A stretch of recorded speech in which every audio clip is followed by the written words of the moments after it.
I've been asked to talk a little bit about roaring fires, flickering flames, dying embers, or cold ashes. Roaring fires, I can tell an awful lot about people by a very simple device called an alarm clock. How many of you have an internal clock? It goes off same time every morning, and as soon as your eyes open, your feet head for the floor, you jump out of bed and say, "Oh man, I get to go to work today." Ooh, about 10 roaring fires.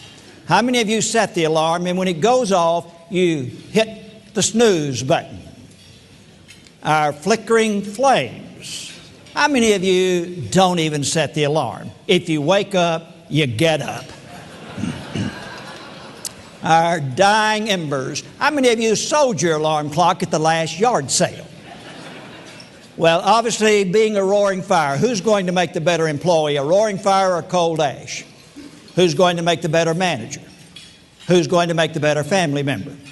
Now, being a roaring fire, a lot of that does depend upon luck. There is a lot of luck involved in life. Now, I know you Presbyterians are having a hard time, but stay with me. There are things we cannot control. It just happens. It helps us, it hurts us. I've been a family life educator for decades. I will tell you what I've concluded. Marriage is pure luck. Well, how many of y'all are married? Well, most of you. How many of you got what you thought you were getting when you got married? Okay, rest of you got what you deserved. But who could have known what the other person was like or would become 10, 20, 30 years later? A lot of luck involved. But here's what I discovered. To be successful in life, you have to pay the price. You have to sweat. There are no free lunches. There are no shortcuts. You have to work at it. Let me show you how that works at home. How long does it take a man to pick out a Valentine's Day card for his wife? 30 seconds tops. How many of you men are so cheap, you take your wife down to the store and let her read the card you would have bought had you bought one? How long does it take a woman to pick out a Valentine's Day card? 2 hours minimum.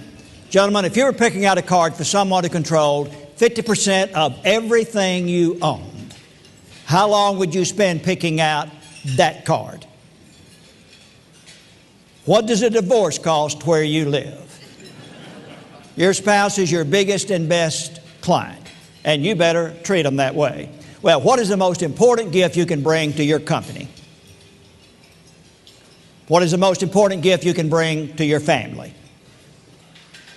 If I had to narrow it down to a concept, particularly one that's on my notes, I would say it is a healthy you. Healthy people have a better chance of being a roaring fire than do sick people. Healthy people make better employees than sick people. Healthy people make better family members than sick people. Healthy physically, emotionally, intellectually, relationally, spiritually. Agree or disagree? Hope you agree, because that's where I'm going for the next few minutes. Knowledge is power. Let me show you how that works, particularly at home. Could I assume that most of you men are romanticists? Well, think way outside the box. Could I assume that on many occasions you men will buy your wives, significant others, you will buy them flowers? The answer is yes. If you men were going to buy a dozen roses, anniversary, Valentine's, birthday, which color rose would you buy? Well, here are your choices: red, white, yellow, pink, peach. Quick survey, you men are buying a dozen roses. How many of you men would buy red? May I see your hands up high? Ooh, that's almost everyone. Who would buy white? 5, 6, pink. 7, yellow. 9, peach. 2, 3. You women are married to a thoughtful romanticist. He says, "Love, I'm going down the florist to buy you a dozen roses. Which color rose would you like for me to buy?" How many of you women would say, "Darling, be sure and buy me red roses"? May I see your hands up high? Gentlemen, look around. Out of hundreds of women, we have 3. How many of you women would say, "Love, I would like yellow roses"? Wow. Pink. Ooh. White.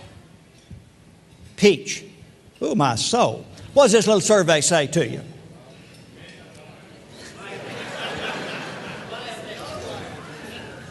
Oh, it basically says men are stupid. Because in 87% of the cases, men buy red roses, 87%. But of those 5 colors, women prefer red, dead last, 16%. Knowledge is power. You men come home with a dozen red roses you bought for yourself again.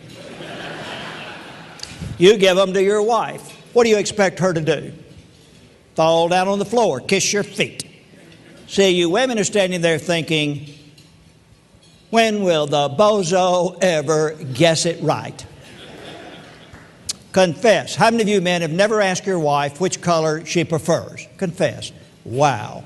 Why have you not done that? You have violated a cardinal rule in selling called qualifying the buyer. How many of you women have never told your husbands which color you prefer? You confess. Why have you not done that? He's never asked. Has that kept you from having opinions on other issues?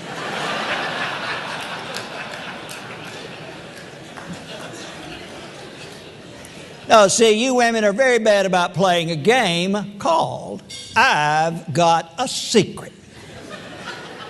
And if you just love me enough, you might guess my secret.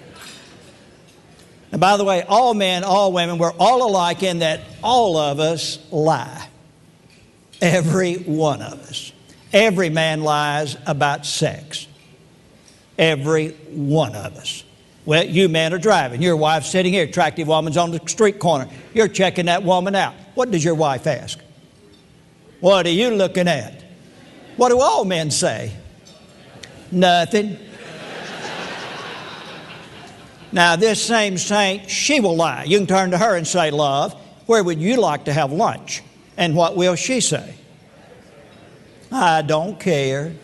It doesn't make me any difference. How many of you men have to stop at 5 different restaurants before I don't care, we'll get out of the car and go in?